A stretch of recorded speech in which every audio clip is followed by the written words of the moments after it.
اللہ اکبر کبیرہ واغفر لهما جناح الذل من الرحمة وقل رب ارحمهما كما ربياني صغيرا. اور عجز و انکساری کے ساتھ محبت اور شفقت کے ساتھ اپنے والدین کے سامنے بچھ جانا ہے. اور اگر کوئی وہ سخت کہیں ان کو جواب نہیں دینا.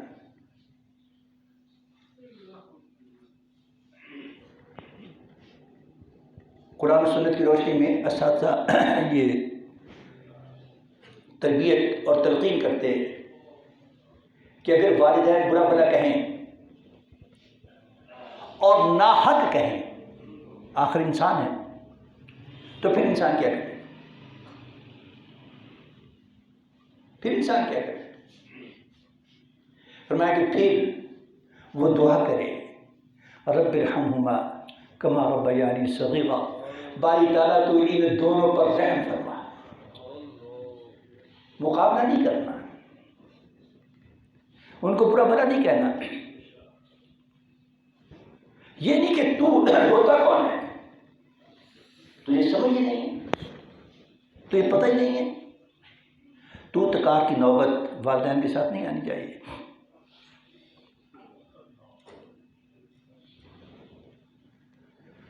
دعا کی جائے پھر رب ارحمہما، باری تعالیٰ ان دونوں پر رحم فرما کما ربیانی صغیرا، جس طرح ان دونوں نے اس وقت بچپن میں مجھ کو شفقتوں کے ساتھ پالا جب میں کچھ کہنے کے قابل نہیں تھا، کچھ بتانے کے قابل نہیں تھا. کس طرح محبتوں کے ساتھ میری ضرورتیں پوری کرتے رہے، کس طرح میری لاڈ پیار کرتے رہے، میری جو آلودگیاں وہ صاف کرتے رہے،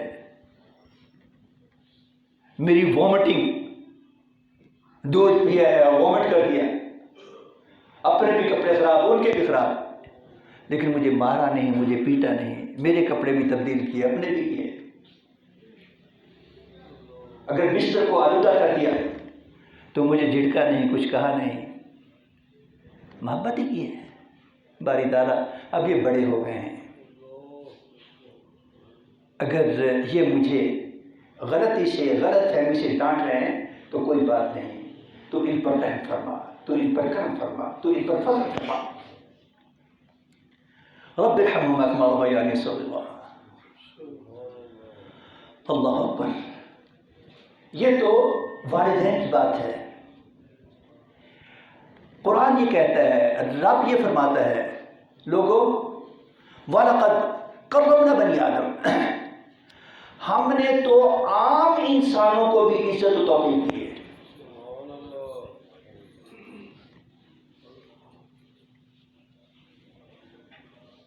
عام انسانوں کو جن کے ساتھ تمہارا خون کا کوئی رشتہ نہیں ہے، جن کے ساتھ تمہارا استادی شاگردی کا رشتہ نہیں ہے، جن کے ساتھ تمہاری ہمسائیگی کا رشتہ نہیں ہے، جن کے ساتھ تمہارا یارانہ نہیں ہے، کاروبار کا رشتہ نہیں ہے، جن کے ساتھ دین کا بھی رشتہ نہیں ہے. عام انسان بنی آدم وَلَقَدْ كَرَّمْنَا بَنِي آدم. ہم تو تمہیں وہ دین دے رہے ہیں اور اس دین کے ایک پہلو کے طور پر تمہیں تعلیم کر رہے ہیں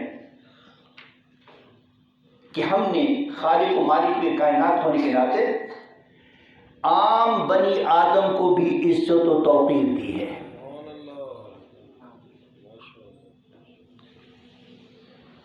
عام انسانوں کا بھی قدر کیا جائے، عام انسانوں کی بھی عزت کی جائے، عام انسانوں کو بھی جس مرتبے میں وہ آتا ہے، بزرگوں کے مرتبے میں آتا ہے تو ان کا احترام کیا جائے، اور چھوٹوں کے درجے میں آتا ہے تو ان سے پیار کیا جائے.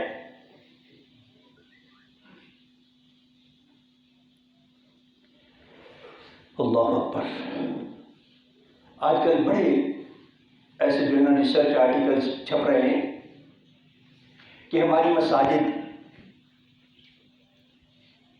جن میں دن بدن نمازوں کی کمی ہوتی جا رہی ہے، اس کا ایک سبب یہ ہے کہ اگر اس مسجد میں چھوٹی عمر کے بچے آ جاتے ہیں، اور بچے بچے ہوتے ہیں، ان بچوں کی اگر بچپنے کی کوئی شرارت ہو گئی ہے، کوئی نامناسب بات ہو گئی ہے، تو اس کو اس طرح ڈانٹا جاتا ہے، اس کو اس طرح ڈپٹ کی جاتی ہے کہ وہ دہشت زدہ ہو جاتا ہے۔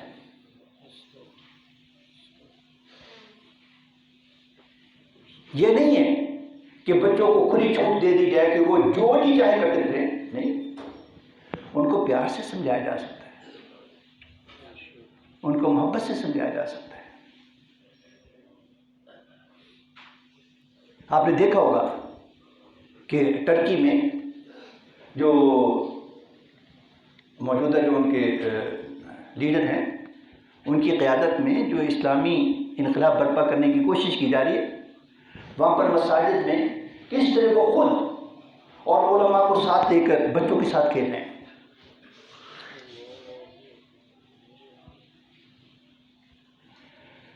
رب کا یہ فرمان ہے، رب کا یہ فرمان ہے۔ میں ونس اگین کہتا ہوں، یہ نہیں ہے کہ ان کو کھلی چھٹی دے دی جائے کہ وہ نہ گالی گلوچ، مار پٹائی اور بےہودگی کرتے پھرے، نہیں، انہیں سمجھانا ہے، طریقے سے سمجھایا جائے، محبت کے ساتھ سمجھایا جائے، اپنے سمجھ کر سمجھایا جائے۔ اپنے بھی وہ جو لاڈلے ہیں، یہ نہیں ہے کہ 15واں بچہ ہے، اپنا ہے مگر 15واں ہے اور انہیں کی تعداد سے تنگ آئے پڑے، ایسا نہیں، اپنا سمجھ کر سمجھایا جائے، لاڈ اور پیار والا سمجھ کر سمجھایا جائے۔ آپ کو معلوم ہوگا، بار بار ہم نے پڑھا، بار بار سنا کہ حضور نبی رحمت اللہ مجسم صلی اللہ علیہ وسلم کئی مرتبہ نماز کے سجدوں کو طوالت دے دیتے تھے۔ یہ ایک دفعہ نہیں ہوا، اور اگر بعد میں صحابہ کرام نے عرض کی کہ یا رسول اللہ صلی اللہ علیہ وسلم، آج تو سجدہ غیر معمولی طور پر طویل ہوا، خیریت کی سبب کیا ہے؟ کوئی وحی تو نازل نہیں ہوئی، کوئی اور معاملہ تو نہیں؟ آپ فرماتے کہ حسنین کریمین یا ان میں سے کوئی ایک کھیلتے ہوئے آیا، جب میں سجدے میں تھا تو وہ میری پشت پر سوار ہو گیا۔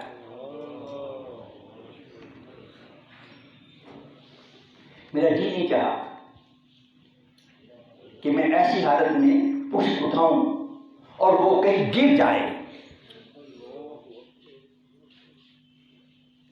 وَلَقَدْ كَرَّمْنَا بَنِي آدَمَ وَحَمَلْنَاهُمْ فِي الْبَرِّ وَالْبَحْرِ وَرَزَقْنَاهُم مِّنَ الطَّيِّبَاتِ فَفَضَّلْنَاهُمْ عَلَىٰ كَثِيرٍ مِّمَّنْ خَلَقْنَا تَفْضِيلًا۔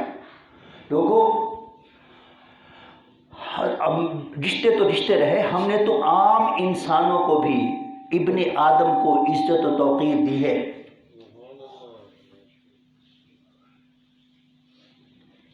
اور خوشی اور تری پر اس کو کمانڈ دے دی ہے،